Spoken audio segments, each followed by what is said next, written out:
Aussi loin que je me rappelle, j'ai toujours été un peu particulier.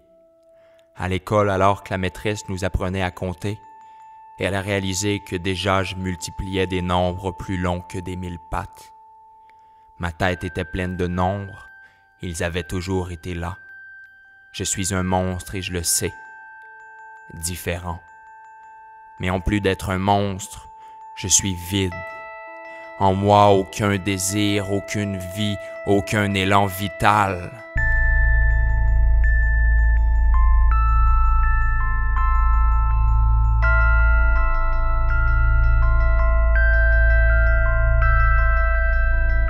Aussi loin que je me rappelle, ça a toujours été comme ça. Paraît que ça s'appelle être autiste.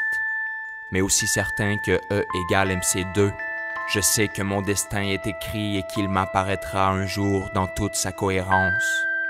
En attendant, je me nourris d'équations.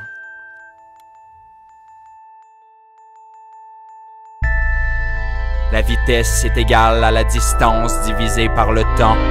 La force est égale à la masse multipliée par l'accélération et par le cosinus de l'angle d'inclinaison. L'énergie potentielle est égale à la masse multipliée par la constante de l'accélération gravitationnelle et par la distance. Ce matin-là, je marchais près de l'université où je terminais mon 7e doctorat. Je marchais comme d'habitude, la tête pleine de calculs, quand je l'ai vu. Le soleil étirait à l'horizon ses derniers rayons flasques et elle était là, en pleine rue, à pleurer sur son genou écorché. Je vis aussi l'auto qui déboulait à toute vitesse. Le soleil dans les yeux, le conducteur ne l'avait sûrement pas remarqué.